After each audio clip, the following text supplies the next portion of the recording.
Pues en este vídeo vamos a resolver los 7 primeros ejercicios del tema. El ejercicio 1 nos pregunta que qué efecto produce una fuerza al ser aplicada en diferentes situaciones. Entonces, en el primer caso, en el A, tenemos que qué tipo de efecto produce cuando se aplica una fuerza en una bola de billar, y ahí simplemente lo que tenemos que decir es que lo que se cambia es el estado de movimiento. Recordamos que una fuerza podía o bien cambiar el estado de movimiento de un cuerpo, o bien podía producir una deformación. Así que tenemos esas dos posibilidades. Después, en el apartado B, tenemos un trozo de plastilina. Pues un trozo de plastilina, cuando se aplica una fuerza, lo que hace es deformarse. El apartado C, algo parecido. Unas medias de vestir también se deforman, o incluso si la fuerza es muy grande se rompe. Y una bola de bolos, algo parecido a una bola de billar, simplemente una fuerza produce movimiento. Pasando al ejercicio 2, nos da dos fuerzas, una fuerza F1 que tiene un valor de 3 newtons y otra fuerza F2 que tiene un valor de 8 newtons, que se aplican sobre un cuerpo, y nos pregunta, en el primer caso, cuando tienen la misma dirección, el mismo sentido, cuál será la fuerza resultante, y en otro caso, si una se aplica hacia la derecha y otra se aplica hacia la izquierda, ¿qué ocurrirá? Pues bien, tenemos aquí este cuerpo. Recordamos que la dirección era la línea imaginaria sobre la cual se aplican las fuerzas, y en este caso, como tienen la misma dirección, ambas se van a aplicar en esta línea horizontal sobre el cuerpo, y como además tienen el mismo sentido, eso lo que nos está indicando es que hacia donde apuntan es pues hacia la derecha o hacia la izquierda. En este caso no especifica, pues ponemos hacia la derecha, pero podrían ser las dos hacia la izquierda. En el caso de tener dos fuerzas en la misma dirección, en el mismo sentido, la resultante, que es lo que representamos como R, simplemente es la suma de las dos fuerzas. Por tanto, 3 más 8 da 11 newton. ¿Cómo representamos esto? Pues esto quiere decir que es equivalente a, en vez de aplicar estas dos fuerzas, como si aplicáramos una fuerza R, que tiene que ser más grande que las dos anteriores, para que fuera equivalente. En el siguiente caso, lo que ocurre es que tenemos F1 que se aplica hacia la derecha y F2 que se aplica hacia la izquierda. Como se aplica hacia la izquierda, F2 recordamos que tendrá que tener por tanto un valor negativo, es decir, de menos 8 newtons, mientras que F1, como va hacia la derecha, pues tendrá un valor positivo. Por tanto, la resultante será la suma de las dos anteriores. En este caso la suma es menos 8 más 3, es decir, menos 5. Por tanto, el proceso equivalente a tener estas dos fuerzas sería tener una fuerza resultante que, como es negativa, va hacia la izquierda y que tiene un valor de menos 5 newton. Pasando al ejercicio siguiente, aquí nos pregunta que representemos estas tres fuerzas. Para representar estas tres fuerzas he dibujado un sistema de coordenadas. En clase lo hicimos diferente, lo hicimos sobre un cuerpo, pero lo voy a hacer así de momento, ¿vale? Pues bien, ¿cómo representamos esto? Lo primero que tenemos que fijarnos es en el valor y después en la dirección. 180 grados es la dirección del propio eje, y lo que nos está indicando es que esa fuerza se está realizando hacia la izquierda porque es 180 grados. Por tanto, F1 será la fuerza que esté situada 4 unidades, 1, 2, 3 y 4, hacia la izquierda y sobre este eje X. Después tenemos F2, que F2 nos dice que es 3,5, es decir, será una flecha un poquito más pequeña que F1 y que tiene un ángulo de 30 grados. Pues bien, como vimos en clase, aquí no quiero que traigas el transportador de ángulos, no hace falta, solo que tenemos que recordar, por ejemplo, que este ángulo es de 90 grados, por tanto, la mitad de ese ángulo, esta de aquí, será 45, por tanto, 30 grados va a ser no la mitad, sino un poquito más pequeña que la mitad, es decir, más o menos esta fuerza será por aquí, ¿vale? Y como digo, esta flecha tiene que ser un poquito más pequeña que F1. En el último de los casos tenemos la fuerza F3, que la fuerza F3 tiene un valor de 7, es decir, su longitud es 7, es justamente el doble que F2, y tiene una dirección de 330 grados. ¿Cómo razonábamos hacia dónde van los 330 grados? Pues bien, si nosotros estamos y hacemos una vuelta entera, un círculo, los grados que hemos hecho han sido 360. Si hacemos menos, por ejemplo, hasta aquí serían 180. Es decir, 330, que es el ángulo que nos piden, será casi una vuelta completa menos un poquito. ¿Cuánto es ese poquito? Pues ese poquito son 360 menos 330, es decir, justamente 30 grados. ¿Esto cómo lo dibujamos? Pues lo dibujamos de la siguiente manera. Teniendo la dirección será esta de aquí y tendrá una longitud de 7 newton, ¿vale?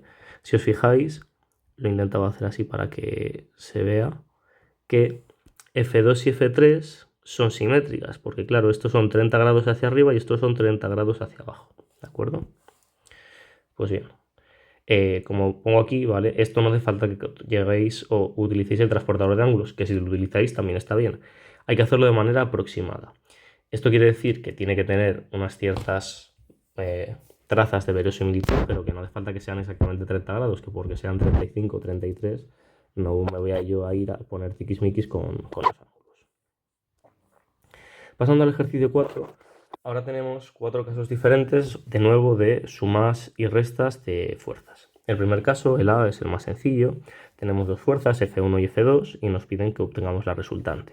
Pues bien, F1 lo primero que tenemos que ver es que como apunta hacia la izquierda va a tener un valor negativo y F2 como apunta hacia la derecha pues tendrá un valor positivo. Como están en la misma dirección, las fuerzas se suman de manera normal, de manera que la resultante es de menos 3 más 5, 2 newton. Y sería esta fuerza,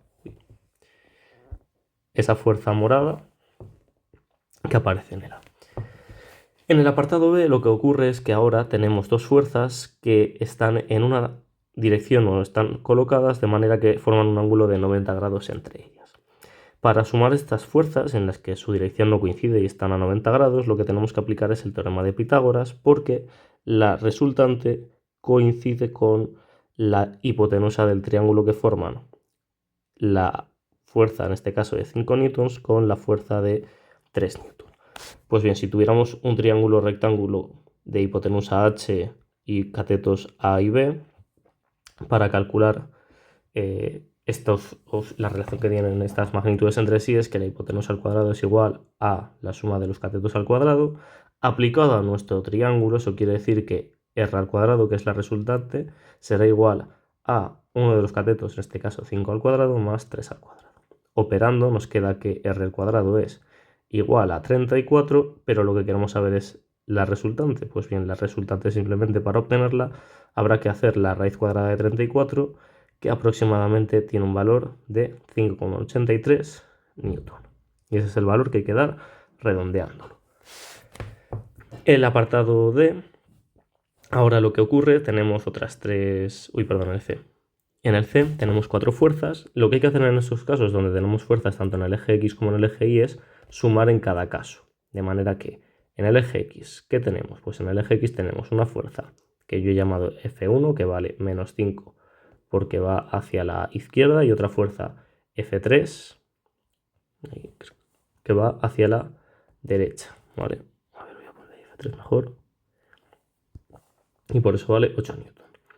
Y en el eje Y lo que ocurre es que tenemos una fuerza F2 de 3 newton hacia arriba y una fuerza F4 de menos 3 newton, y ese es menos 3 porque va hacia abajo.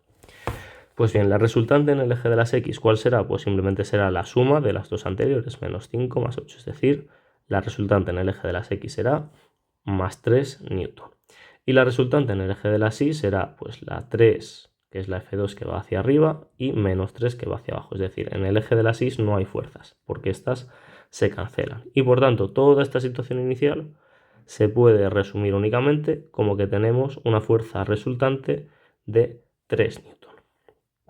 Ahora sí, el último apartado de este ejercicio, el apartado D, nos da 3 fuerzas diferentes y como están en los distintos ejes tenemos que sumar como hemos visto y desglosar primero en el eje X y después en el eje Y. En el eje X tenemos una fuerza F1 de menos 5 newton, menos 5 porque va hacia la izquierda, y F3 de 3 newton porque va hacia la derecha, mientras que en el eje Y únicamente tenemos una fuerza F2. Pues bien, si sumamos las fuerzas en el eje X nos va a dar que la resultante es de menos 2 newton y por tanto podemos formar este triángulo rectángulo de aquí, en el que tenemos este cateto verde que vale 8 newton, este otro cateto amarillento que vale menos 2 newton, y lo que queremos saber es la resultante, que es la hipotenusa de ese triángulo. Volvemos a aplicar Pitágoras y en este caso hay que tener cuidado porque la hipotenusa se eleva al cuadrado y ahora el primer cateto hay que elevarlo al cuadrado, y cuidado porque el primer cateto no vale 2, vale menos 2 porque apunta hacia la izquierda, pero menos 2 al cuadrado, como vamos a ver después, es 4 positivo.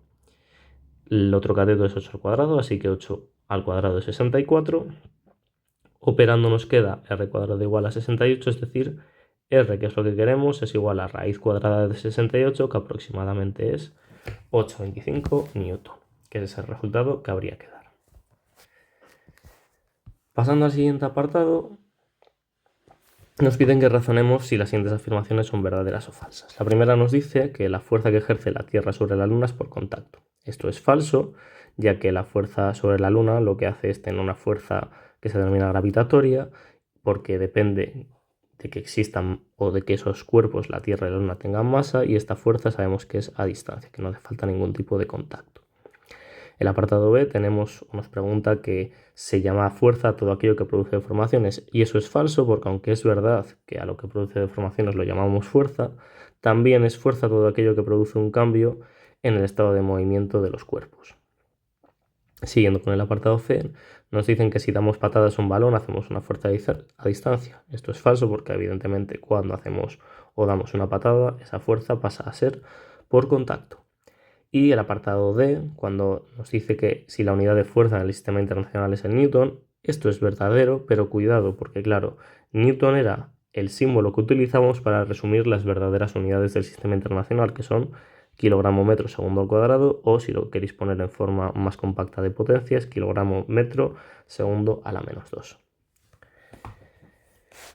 Para ir finalizando, vamos al apartado C, nos pregunta que indiquemos si los siguientes fenómenos, cuál es su naturaleza. La caída de un rayo, pues son, evidentemente la naturaleza es la fuerza eléctrica, los electrones que hay en las nubes, en el cielo, se aglutinan, por así decirlo, y de repente se desplazan, se mueven, y eso es debido a la fuerza eléctrica. El apartado B nos pregunta que expliquemos las mareas. Las mareas se deben debido a la existencia de una fuerza gravitatoria entre la Luna y el agua de la Tierra. Cuando la Luna está un poquito más cerca de la Tierra, atrae más el agua y hace que la marea sea baja, mientras que cuando está más lejos la marea es alta, ¿vale? Atrae el agua de los mares. Después, el funcionamiento de una brújula, evidentemente lo que tiene que ver es con la fuerza magnética. Eso se debe a que la Tierra tiene un polo, un imán enorme en su interior, en el núcleo, y este polo gigante pues atrae a los imanes y a los diferentes polos de las brújulas. Y por último tenemos la bomba atómica. La bomba atómica, el tipo de fuerza es la fuerza nuclear, y esta se produce cuando se rompen los núcleos de los átomos que forman esa bomba atómica, generando una fuerza enorme. Para acabar con estos ejercicios, vamos al 7. Nos preguntan que cuál es el objetivo de poner cadenas en los neumáticos. Y resumidamente, el objetivo, lo que se intenta conseguir es que siempre entre dos superficies, como veis aquí, aunque no lo parezca, siempre hay irregularidades y siempre va a haber rozamiento, es decir, siempre va a haber interacción entre las dos superficies.